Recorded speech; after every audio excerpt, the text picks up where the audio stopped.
Você é um pouco tradicional demais para o rumo que queremos seguir. Precisamos de alguém com espírito inovador. Chamo-me Rui Carvalho. Tenho 60 anos e até esta manhã era o diretor financeiro da Lusotermo Industrial, onde trabalhei durante 15 anos. Entrei quando ainda éramos uma empresa familiar em dificuldades, com apenas 3 unidades fabris nos arredores de Aveiro. Hoje, somos uma sociedade anônima cotada em bolsa, com 14 unidades de produção, espalhadas pelo norte e centro de Portugal. Acompanhei a empresa durante 2 recessões, uma crise de fusão e aquisição e mais reuniões de conselho do que consigo contar. Nunca fui dado a protagonismos. Não sou de convívios em eventos empresariais nem de palavras vazias. Mas as contas sempre bateram certo. Os relatórios sempre foram limpos. E sob a minha responsabilidade, a empresa nunca falhou um único prazo junto da autoridade tributária ou da CMVM. Depois chegou Tomás Silva. 35 anos, fatos italianos e sapatilhas de 300 euros.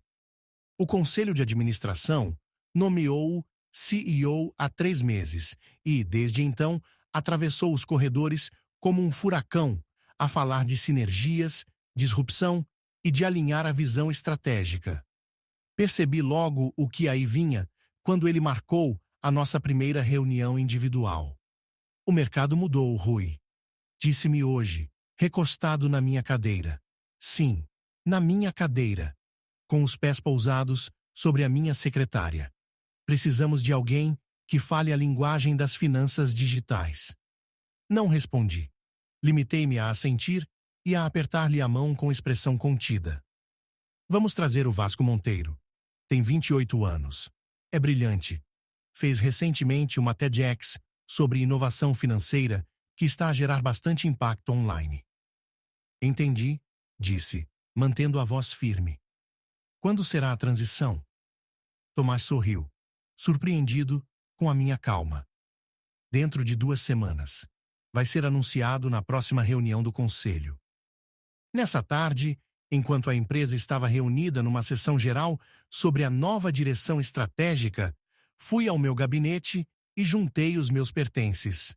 15 anos naquele escritório, e tudo coube numa única caixa de cartão. Fotografias de família, uma moeda comemorativa da nossa entrada em bolsa e a pasta de couro que a minha falecida esposa, Patrícia, me ofereceu no aniversário antes de partir. Ao sair, cruzei-me com Beatriz, do departamento de contabilidade. Estava junto ao elevador, olhos úmidos. Não te preocupes, disse-lhe. Faz parte do ciclo. O que não lhe disse foi que nos últimos 6 meses estive discretamente a documentar uma série de transações suspeitas que começaram a surgir nos nossos registros pouco tempo depois da chegada de Tomás. E tornaram-se mais frequentes quando ele começou a falar do novo gênio das finanças, Vasco. Não procurava vingança. Estava apenas a fazer o meu trabalho, manter as contas em ordem, mesmo ao sair. Cresci a ajudar o meu pai na loja de ferragens da família em Viseu. Foi ele quem me ensinou. Os números não mentem, mesmo quando as pessoas mentem. Paguei os meus estudos, a trabalhar à noite e a manter os livros da loja em dia. Recusei propostas maiores para ficar próximo de casa. Subi na carreira passando por várias PME industriais da região, até que em 2008, o fundador da Lusotermo, Henrique Almeida, me ligou pessoalmente. Preciso de alguém que nos mantenha à tona nesta crise, disse ele. Alguém que só dorme tranquilo quando as contas estão certas. Durante uma década, eu e o Henrique construímos algo sólido. Quando ele se reformou, a transição foi tranquila. A nova CEO, doutora Helena Gomes, respeitou os sistemas que implementamos. Discordávamos por vezes, mas ela ouvia. E a empresa cresceu, com prudência, sem manobras arriscadas, apenas boa gestão e contabilidade rigorosa. Mas quando Helena saiu, o conselho quis sangue novo. E assim entrou Tomás Silva, com MBA feito na Católica e um passado numa startup tecnológica de Lisboa mais mediática do que rentável. O primeiro sinal de alerta surgiu logo na segunda semana. Contornou os nossos procedimentos de compras para contratar um consultor de marketing, ex-colega dele, por um valor 4 vezes superior ao que costumávamos pagar. Quando questionei, ele apenas sorriu. Agora pensamos em grande, Rui. As antigas limitações já não se aplicam. A segunda bandeira vermelha veio quando reestruturou os fluxos de reporte, fazendo com que o departamento financeiro passasse a responder ao seu novo diretor de inovação, antes de chegar ao CEO. A terceira foi ouvi-lo ao telefone a dizer que os nossos métodos contabilísticos eram ultrapassados e exigiam soluções criativas. A partir daí, comecei a observar mais de perto. Pequenas irregularidades surgiram. Contratos com fornecedores que eu não conseguia validar. Faturas de consultoria sem entregáveis. Reafetações de orçamento sem aprovação das chefias. A minha equipa também notou. Numa noite, enquanto eu revia o relatório trimestral, o Miguel, da auditoria interna, passou pelo meu gabinete. Há qualquer coisa estranha no rastreio dos novos investimentos em tecnologia, disse em voz baixa. Os valores não batem certo entre a entrada e o relatório final. Registra tudo, respondi. Apenas os factos. A Patrícia teria dito para eu fazer barulho, levantar-me numa reunião do conselho e sair em grande. Mas o cancro levou-a a 3 anos. Sem a sua força, tornei-me mais metódico, mais paciente. Em vez de confronto, optei por manter registros detalhados. Guardei documentos, descarreguei transações suspeitas, cruzei dados e mantive, em todas as reuniões, o mesmo ar calmo de sempre. Mesmo quando o Tomás foi trazendo os seus e afastando os meus. Não era paranoia. Os padrões eram demasiado consistentes. Estava a acontecer algo maior. E tudo girava em torno do tal prodígio das finanças, o Vasco Monteiro.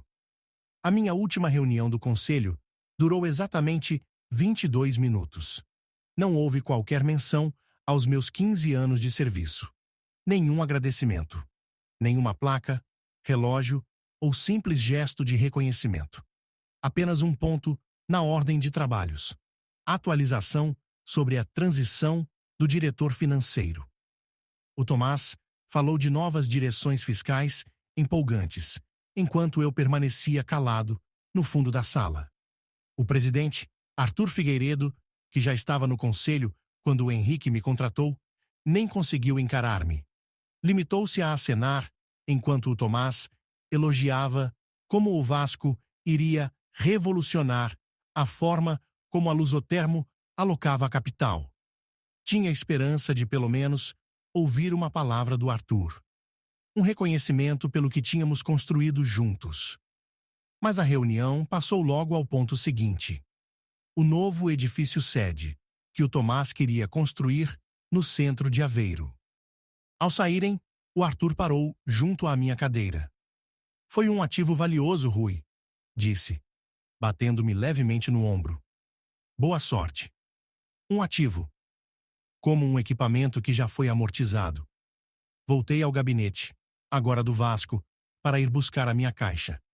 Através da parede de vidro, vi o Tomás a mostrar-lhe o espaço, a apontar para os gráficos que eu tinha nas paredes como se fossem pinturas rupestres.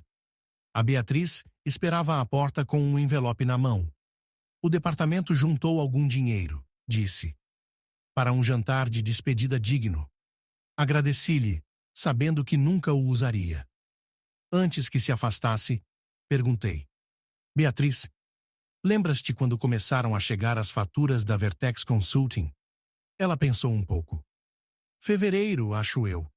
Logo depois de o Dr. Tomás anunciar a iniciativa de transformação digital. Fevereiro. 2 semanas antes de ele mencionar o Vasco pela primeira vez. Nessa noite em casa, espalhei todos os documentos sobre a mesa da sala de jantar. 6 meses de transações duvidosas, faturas por serviços nunca prestados, honorários a consultores estrangeiros sem documentação fiscal. E o mais revelador, fornecedores de fachada que levavam todos à mesma sociedade. Uma holding chamada Alvortec Inovação, registrada 3 dias antes de o Tomás ser anunciado como CEO. O padrão era claro. O Vasco não foi contratado porque eu era antiquado. Foi trazido porque eles tinham um sistema. Um esquema para desviar fundos da empresa através de fornecedores fictícios e serviços simulados, mascarando tudo sob o rótulo de custos de transformação digital. Quase impossível de questionar num ambiente empresarial como o de hoje. Eles precisavam de me afastar. Eu fazia demasiadas perguntas. Observava os detalhes de perto. Recostei-me na cadeira, a olhar para as provas alinhadas à minha frente. Pela primeira vez desde que a Patrícia morreu, senti algo diferente da apatia da rotina diária. Não era raiva. Era algo mais frio, mais focado. Abri o portátil e comecei a organizar tudo. Referências cruzadas, linhas cronológicas, registros contabilísticos. Não ia enfrentar o Tomás diretamente. Não ia convocar o conselho, nem correr para a imprensa. Não era esse o meu estilo. Faria o que sempre fiz. Deixaria que os números falassem. Mas desta vez, garantiria que fossem ouvidos pelas pessoas certas. Uma semana depois da minha saída, decidi contactar diretamente o Arthur Figueiredo. Apesar do seu adeus morno, sempre me pareceu um homem justo. Merecia a oportunidade de saber o que se passava, antes que fosse tarde demais. Liguei para o escritório dele e deixei um recado à secretária. Gostava apenas de discutir algumas questões financeiras que reparei nas últimas semanas. Nada urgente, mas que merece atenção. Ele retornou a chamada no dia seguinte, a voz cautelosa. Rui, é bom ouvir-te. O Tomás disse que talvez fosses entrar em contato. Senti o estômago apertar. Disse? Sim, que estavas a ter dificuldades em adaptar-te. Que tinhas levantado algumas dúvidas sobre os novos sistemas, mas que o Vasco já tinha resolvido tudo. Arthur, há irregularidades que começaram antes sequer do Vasco entrar. Irregularidades sérias. Silêncio. Olha, Rui, compreendo que seja difícil. 15 anos é muito tempo. Mas o conselho confia totalmente na visão do Tomás. E o Vasco já otimizou vários processos que tu tinhas sinalizado como problemáticos. Mas isso não é. Lamento. Tenho outra chamada. Talvez nos vejamos no jantar de Natal? Ouvi dizer que ainda estás na lista de convidados. Um gesto generoso do Tomás. Generoso. Considerando o quê? Quis perguntar. Mas ele já tinha desligado. Na manhã seguinte, recebi um e-mail do departamento jurídico da Lusotermo. A linguagem era neutra, cuidadosamente redigida.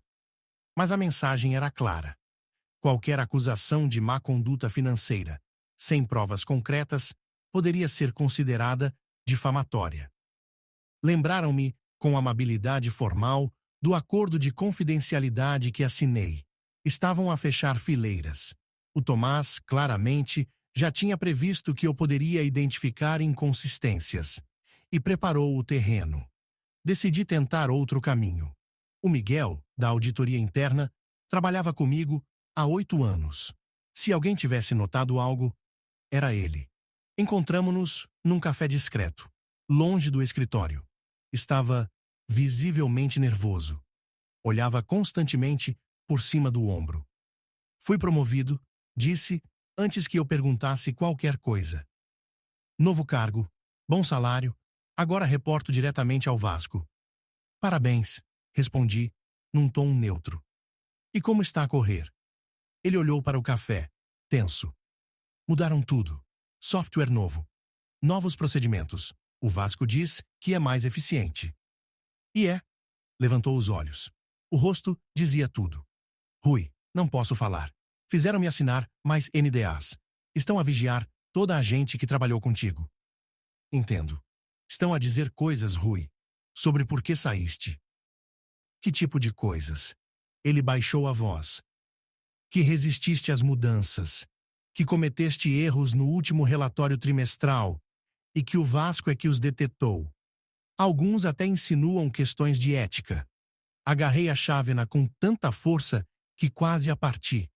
Não estavam apenas a afastar-me, estavam a destruir a minha reputação. Tenho de ir, disse o Miguel, deixando dinheiro na mesa. Tenho uma hipoteca e gêmeos a entrar na universidade para o ano. Não posso. Está tudo bem, disse eu, forçando um sorriso. Cuida da tua família, Miguel. Assim que o Miguel saiu apressado, fiquei sozinho a tentar digerir tudo o que acabara de ouvir. As opções estavam a desaparecer. O conselho não queria ouvir. A minha antiga equipa ou tinha sido afastada ou estava demasiado receosa para dizer alguma coisa. E agora estavam a atacar a minha reputação, tornando quase impossível levantar qualquer alerta sem parecer um ex-colaborador amargurado. Achavam que me tinham encostado à parede. Mas tinham se esquecido de um detalhe importante. Eu ainda tinha acesso ao servidor de auditoria. Nos meus últimos dias na Lusotermo, enquanto todos pensavam que eu estava apenas a esvaziar gavetas, configurei uma conta de administrador de emergência. Uma prática comum em transições de sistema que ninguém se lembrou de verificar. Não duraria para sempre, mas talvez chegasse. Nessa noite, usei as credenciais de emergência para entrar no servidor. Sabia que mais cedo ou mais tarde iriam descobrir a conta e eliminá-la. Por isso, trabalhei depressa, seguindo os rastros financeiros que já tinha identificado. O que encontrei fez as minhas suspeitas anteriores parecerem insignificantes. A Alvortec Inovação não era apenas uma holding. Era o centro de uma teia de empresas de fachada, todas ligadas por um labirinto de transações concebidas para esconder a sua ligação. Algumas datavam de antes sequer do Tomás ter entrado na empresa. Aquilo não era um roubo de oportunidade. Era uma infiltração planeada. Quanto mais fundo escavava, mais clara se tornava a imagem. O Tomás não foi contratado, apesar do seu currículo medíocre. Foi colocado lá. A sua antiga startup, mais conhecida pelos artigos na imprensa do que por resultados, tinha sido financiada pelo mesmo fundo de investimento que recentemente garantiu 3 assentos no conselho da Lusotermo. Um deles ocupado por Diogo Figueiredo, sobrinho do presidente Arthur, que entrara há apenas 6 meses. Não era apenas um executivo a desviar dinheiro. Era um ataque coordenado à própria empresa, um desmantelamento lento, mascarado de modernização digital. Descarreguei tudo o que consegui encontrar. Organizei por temas, datas, fluxos. Por volta do amanhecer, já tinha rastreado mais de 11 milhões de euros desviados por contratos falsificados, serviços inflacionados e consultorias fantasmas. Exausto, preparei café e fui sentar-me no alpendre das traseiras, a ver o sol nascer sobre o rio Volga. A Patrícia e eu tínhamos comprado aquela casa pela vista. A água acalma o teu cérebro demasiado analítico, dizia ela. Agora, era o rio que me ajudava a alinhar o pensamento. O meu instinto inicial de alertar o conselho discretamente tinha sido ingênuo. Isto ia muito além do Tomás e do Vasco. Alguns membros do conselho eram, quase de certeza, cúmplices.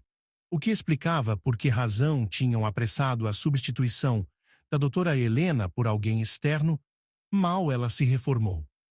Tinha de ser mais inteligente, mais estratégico. Passei a manhã a mapear conexões entre membros do conselho, antigos sócios do Tomás e as empresas de fachada. À tarde, identifiquei 3 administradores que, com toda a probabilidade, não estavam envolvidos. Helena Monteiro, antiga gestora industrial, que entrou no conselho após se reformar de uma concorrente. David Esteves, representante do Fundo de Pensões dos Colaboradores. E Antônio Nogueira, o membro mais sênior, que raramente falava, mas nunca faltava a uma votação. Descobri também algo que me escapara antes. O Vasco Monteiro tinha estado envolvido com a Vertex Consulting, uma das empresas de fachada, 3 anos antes. O seu nome constava nos documentos de constituição como sócio fundador, embora tenha sido removido dos materiais públicos pouco antes de entrar na Lusotermo. Enquanto compilava tudo, o telefone tocou. Número privado. Atendi. "Fala Rui Carvalho?" perguntou uma voz feminina. "Sim, sou eu. O meu nome é Vera Tavares. Estou na divisão de supervisão de mercados da Comissão do Mercado de Valores Mobiliários." O meu coração parou por um instante. Recebemos uma denúncia anônima relativa a possíveis irregularidades financeiras na Lusotermo Industrial, envolvendo elementos da nova equipa de gestão. A informação aponta para si como alguém que poderá ter conhecimento relevante. Escolhi bem as palavras. Saí recentemente do cargo de diretor financeiro, após 15 anos na empresa. Temos essa informação. Estaria disponível para um encontro informal? Queremos compreender melhor certas operações dos últimos 6 meses. Quem mais sabe que me está a contactar? Ninguém, fora a minha equipa direta. Isto ainda é uma verificação preliminar, não uma investigação formal. Ponderei.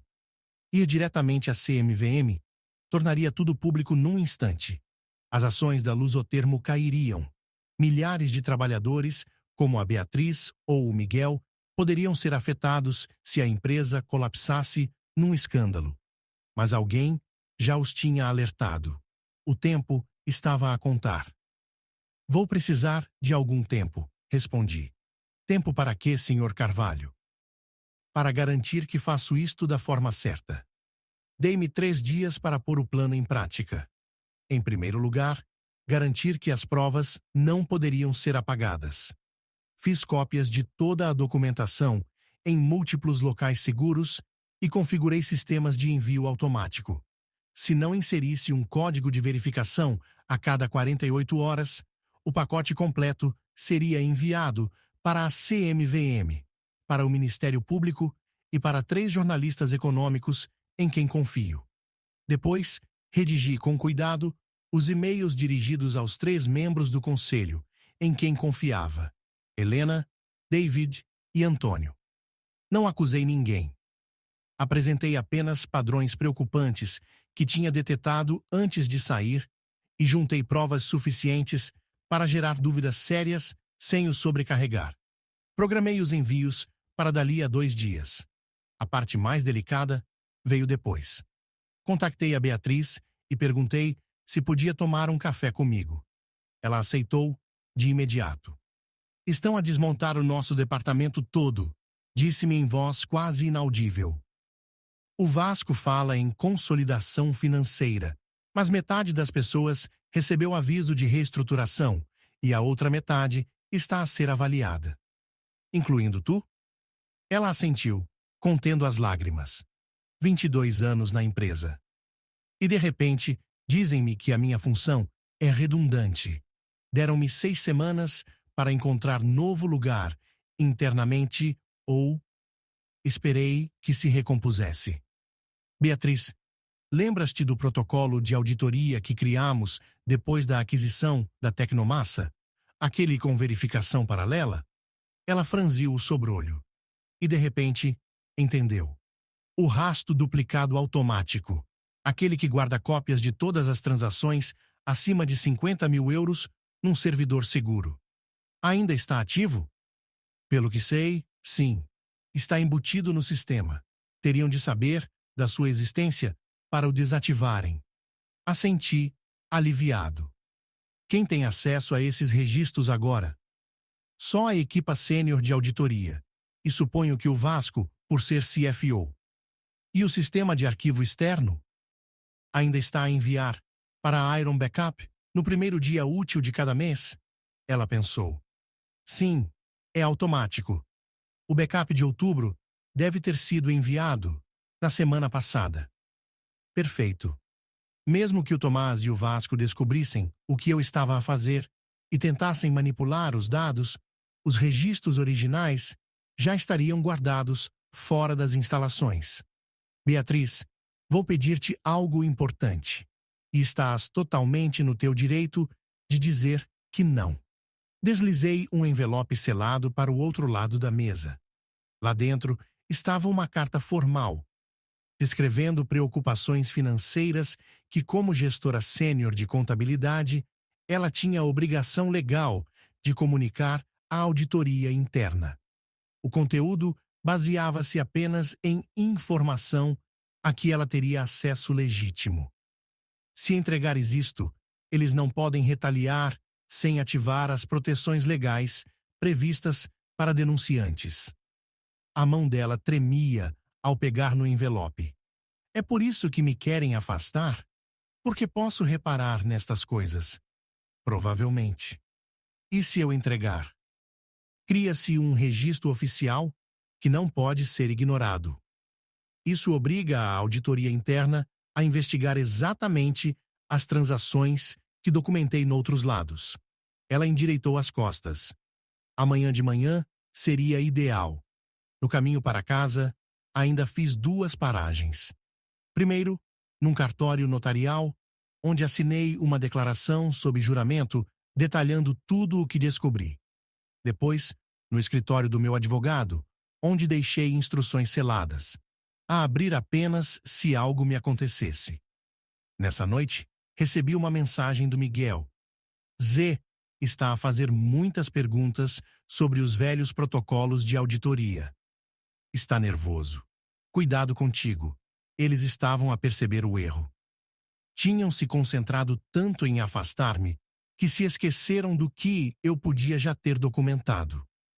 Todas as peças estavam no sítio. Agora era só esperar.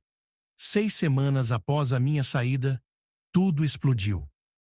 A auditoria interna, desencadeada pela queixa formal da Beatriz, chegou à secretária do Vasco na mesma manhã, em que os meus e-mails atingiram os 3 membros do conselho. Ao meio-dia, a Helena convocou uma reunião extraordinária do conselho na qualidade de presidente do comitê de auditoria. Eu não estava presente, mas a Beatriz enviou-me atualizações discretas. Reunião começou às 14 horas. Tomás está pálido. O Vasco foi chamado para a sala de reuniões com o jurídico. Auditores externos chegaram. Tomaram conta da sala principal. Ao fim do dia, a notícia já corria dentro da empresa. A Lusotermo estava sob investigação por irregularidades financeiras.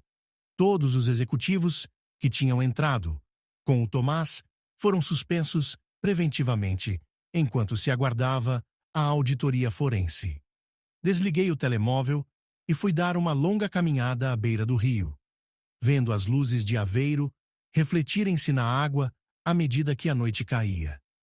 Pela primeira vez em meses, senti os ombros relaxar.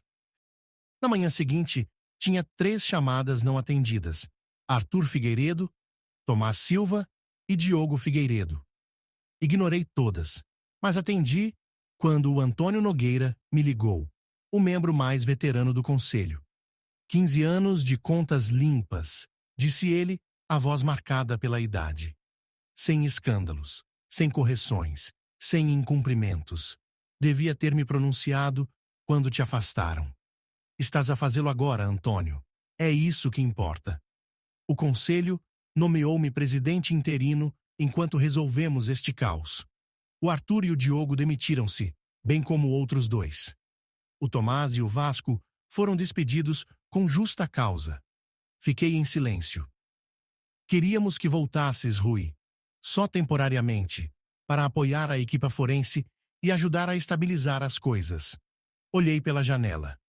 Um barco deslizava lentamente pelo Volga, firme e constante. Ajudarei na investigação, disse por fim. Mas não voltarei em definitivo. Posso perguntar por quê? Porque a Lusotermo precisa de alguém que saiba inovar, respondi, esboçando um leve sorriso. E eu sou um pouco antiquado. 3 meses depois, estava sentado no alpendre da minha nova casa, nos arredores de Lamego, a ver o sol pôr-se atrás das serras do Douro. A cabana não era grande, 2 quartos e um pequeno escritório, mas a vista compensava tudo. A investigação, a Lusotermo, confirmou o que sempre suspeitei. Um esquema coordenado para extrair valor através de contratos falsos e custos artificiais. Tomás, Vasco e vários membros do conselho enfrentavam agora acusações do Ministério Público por fraude societária e branqueamento de capitais. Passei 6 semanas a ajudar a equipa de auditores forenses a desmontar o esquema. Depois, vendi a casa em Aveiro e mudei-me para o interior, para os montes onde eu e a Patrícia sonhávamos passar a reforma. A compensação que a Lusotermo me ofereceu pelos serviços de consultoria durante a investigação foi generosa. Deu para comprar esta casa a pronto e ainda sobrou. Fui claro com eles. Nada de comunicados públicos, nem entrevistas, nem grandes regressos. Nunca foi esse o meu estilo. O telemóvel vibrou com uma mensagem da Beatriz. Fui promovida a diretora de contabilidade. O novo CEO quer reconstruir o departamento como deve ser. Sorri e respondi. Mais que merecido. Nunca deixes de manter um rastro de auditoria paralelo. O meu advogado ligou-me ontem com a última atualização. A CMVM tinha encerrado o processo contra a Lusotermo após a empresa aceitar reformas profundas de governação e sanções financeiras, sem penalizar acionistas nem trabalhadores. O desfecho certo. À medida que a noite caía sobre as serras, abri a pasta de couro que a Patrícia me oferecera há muitos anos. Lá dentro, a última fotografia que tiramos juntos na casa do lago, no verão antes do diagnóstico. Tinhas razão, disse eu, olhando para o seu sorriso.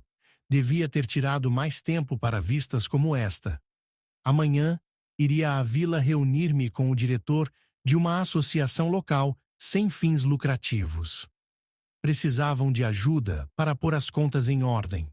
Nada de glamouroso. Apenas contabilidade honesta, feita com rigor, para pessoas que fazem trabalho que importa. Alguns podem chamar-lhe velho estilo. Eu chamo-lhe integridade.